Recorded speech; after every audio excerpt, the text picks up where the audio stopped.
মধ্যপ্রাচ্য জুড়ে ছড়িয়ে পড়েছে ইরান ও যুক্তরাষ্ট্র ইসরায়েলের যুদ্ধ। বিশ্লেষকরা বলছেন এই অবস্থায় কূটনৈতিকভাবে আরও কৌশলী হতে হবে বাংলাদেশকে। নিরপেক্ষ অবস্থানে থেকে পরিস্থিতি পর্যবেক্ষণের পরামর্শ তাদের। বলছেন, একদিকে বাংলাদেশের বন্ধু প্রতিম দেশ, অন্যদিকে পরাশক্তি যুক্তরাষ্ট্র। এছাড়াও লাখ লাখ প্রবাসী কর্মীর কথা বিবেচনায় রেখে ঢাকাকে নিজ অবস্থানে অটল থাকার পরামর্শ নিরাপত্তা বিশ্লেষকদের। মধ্যপ্রাচ্যের আকাশ জুড়ে ক্ষেপণাস্ত্রের ভয়ঙ্কর শব্দ। ইরানে যুক্তরাষ্ট্র ও ইসরায়েলের ভয়াবহ হামলা বসে নেই তেহরানও। ২৭টি মার্কিন ঘাঁটিকে লক্ষ্য করে প্রতিদিনই পাল্টা হামলা চালাচ্ছে দেশটি। যুদ্ধের প্রভাবে এরই মধ্যে অস্থির বৈশ্বিক অর্থনীতি, জ্বালানি, রেমিটেন্স সহ নিরাপত্তার শঙ্কা বাড়ছে প্রতিদিন। বিশ্লেষকদের মতে অর্থনৈতিক প্রভাব কাটানোর পাশাপাশি বাংলাদেশকে কূটনৈতিক চালও দিতে হবে সতর্কতার সঙ্গে।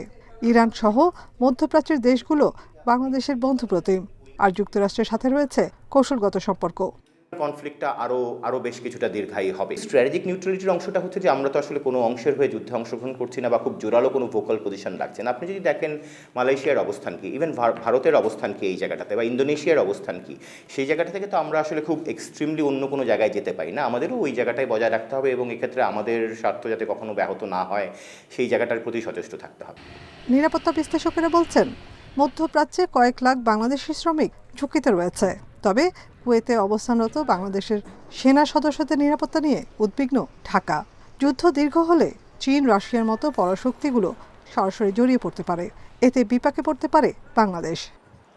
আমেরিকা যদি যুদ্ধ দীর্ঘায়িত হয়, বাংলাদেশকে কোনো ধরনের ভাবে এখানে এন্ট্যাঙ্গেল বা জড়িত করতে চায়, বাংলাদেশ সেই ধরনের কোনো ধরনের অবস্থায় এইসব যুদ্ধে জড়িয়ে পড়া বাংলাদেশের জন্য কোনো অবস্থাতে এটা মঙ্গলজনক হবে না। বাংলাদেশের এই ধরনের কোনো ফাঁদে পা রাখার মতো বিলাসিতা বা বিলাসী হওয়ার কোনো অবকাশ নাই।